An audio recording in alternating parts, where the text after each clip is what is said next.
All right, welcome to day 152 of our Read Through the Bible for 2019.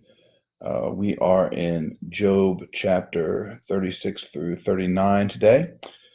So let's pick up in Job 36 with Elihu continuing to speak. Give me a second here. All right. And Elihu continued and said, "Bear with me a little, and I will show you, for I have yet something to say on God's behalf. I will get my knowledge from afar and ascribe righteousness to my Maker, for truly my words are not false. One who is perfect in knowledge is with you. Behold, God is mighty and does not despise any. He is mighty in strength of understanding. He does not keep the wicked alive, but gives the afflicted their right. He does not withdraw his eyes from the righteous, but with kings on the throne, he sets them forever, and they are exalted. And if they are bound in chains and caught in the cords of affliction, then he declares to them their work and their transgressions, that they are behaving arrogantly. He opens their eyes to instruction and commands that they return from iniquity. If they listen and serve him, they complete their days in prosperity and their years in pleasantness. But if they do not listen, they perish by the sword and die without knowledge. Godless in heart cherish anger. They do not cry for help. When he binds them, they die in youth, and their life ends among the cult prostitutes. He delivers the afflicted by their affliction and opens their ear by adversity. He also allured you out of distress into a broad place where there was no cramping, and what was set on your table was full of fatness. But you're full of judgment on the wicked. Judgment and justice seize you. Beware, lest wrath entice you into scoffing, and let not the greatness of the ransom turn you aside. Will your cry for help avail to keep you from distress, or all the force of your strength? Do not long for the night, when peoples vanish in their place. Take care, do not turn to iniquity, for this you have chosen rather than affliction. Behold, God is exalted in his power. Who is a teacher like him? Who has prescribed for him his way, or who can say, you have done wrong? Remember to extol his work, of which men have sung. All mankind has looked on it. Man beholds it from afar. Behold, God is great, and we know him not. The number of his years is unsearchable, for he draws up the drops of water. They distill his mist in rain, which the skies pour down and drop on mankind abundantly. Interestingly, Job 36:27 and 28 and 29 describe the water cycle.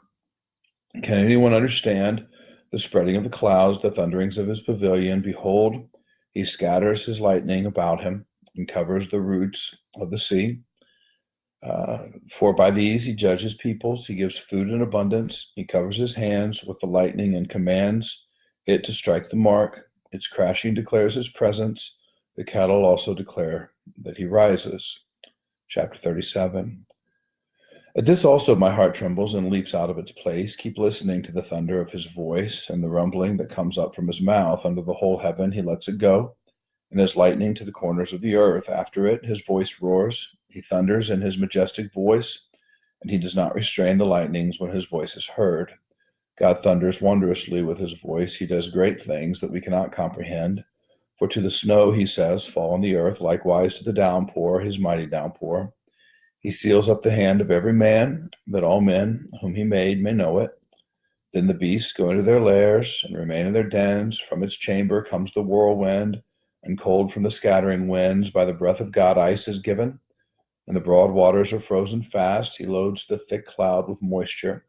The clouds scatter his lightning. They turn around and around by his guidance to accomplish all that he commands them on the face of the habitable world. Whether for correction, or for his land, or for love, he causes it to happen. Hear this, O Job. Stop and consider the wondrous works of God. Do you know how God lays his command upon them and causes the lightning of his cloud to shine? Do you know the balancings of the clouds, the wondrous works of him who is perfect in knowledge? You whose garments are hot when the earth is still because of the south wind, can you, like him, spread out the skies, hard as a cast metal mirror? Teach us what we shall say to him. We cannot draw up our case because of darkness. Shall it be told him that I would speak? Did a man ever wish that he would be swallowed up? And now no one looks on the light when it is bright in the skies, when the wind has passed and has cleared them. Out of the north comes golden splendor. God is clothed with awesome majesty. The Almighty, we cannot find him. He is great in power. justice and abundant righteousness he will not violate. Therefore men fear him. He does not regard any who are wise in their own conceit. Chapter 38. Then the Lord answered Job out of the whirlwind and said, Who is this that darkens my counsel by words without knowledge? Dress for action like a man, I will question you, and you make it known to me. Where were you when I laid the foundations of the earth? Tell me if you have understanding. Who determined its measurements? Surely you know. Or who stretched out the line upon it? On what were its bases sunk? Or who laid its cornerstone when the morning stars sang together and all the sons of God shouted for joy? Or who shut in the sea with doors when it burst out from the womb?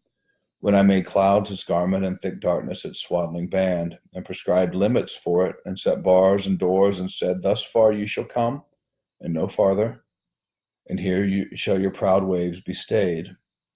Have you commanded the morning since your days began, and caused the dawn to know its place, that it might take hold of the skirts of the earth, and the wicked be shaken out of it? It is changed like clay under the seal, and its features stand out like a garment. From the wicked their light is withheld, and their uplifted arm is broken. Have you entered into the springs of the sea, or walked in the recesses of the deep? Have the gates of death been revealed to you, or have you seen the gates of deep darkness? Have you comprehended the expanse of the earth? Declare if you know all this. Where is the way to the dwelling of light? And where is the place of darkness, that you may take it to its territory, that you may discern the paths to its home? You know, for you were born them, and the number of your days is great. That's God being sarcastic. Have you entered the storehouses of the snow, or have you seen the storehouses of the hail, which I have reserved for the time of trouble, for the day of battle and war? What is the way to the place where the light is distributed, or where the east wind is scattered upon the earth? Who has cleft a channel for the torrents of rain, and a way for the thunderbolt to bring rain on the land where no man is, on a desert in which there is no man, and to satisfy the waste and desolate land, and to make the ground sprout with grass? Has a rain a father, or who has begotten the drops of dew? From whose womb did the ice come forth, and who has given birth to the frost of heaven? The waters become hard like stone, and the face of the deep is frozen. Can you bind the chains of the Pleiades, or loose the cords of Orion? Can you lead forth the Mazzaroth in their season? Or can you guide the bear with its children? Do you know the ordinances of the heavens? Can you establish their rule on the earth? Can you lift up your voice to the clouds, that a flood of waters may cover you? Can you send forth lightnings, that they may go, and say to you, Here we are? Who has put wisdom in the inward parts, or given understanding to the mind? Who can number the clouds by wisdom? Or who can tilt the water skins of the heavens? When the dust runs into a mass and the clouds stick fast together. Can you hunt the prey for the lion, or satisfy the appetite for the young lions when they crouch in their dens, or lie in wait in their thicket? Who provides for the raven its prey when its young ones cry to God for help and wander about for lack of food? Chapter 39. Do you know when the mountain goats give birth? Do you observe the calving of the does? Can you number the months that they fulfill? And do you know the time when they give birth, when they crouch, bring forth their offspring, and are delivered of their young? Their young ones become strong. They grow up in the open, they go out, and they do not return to them. Who has let the wild donkey go free? Who has loosed the bonds of the swift donkey, to whom I have given the arid plain for his home, and the salt land for his dwelling place? He scorns the tumult of the city. He hears not the shouts of the driver. He ranges the mountains as his pasture, and he searches after every green thing.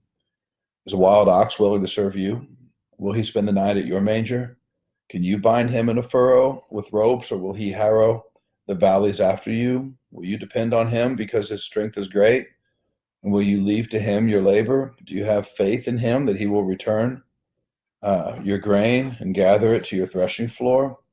The wings of the ostrich wave proudly, but are they the pinions and plumage of love?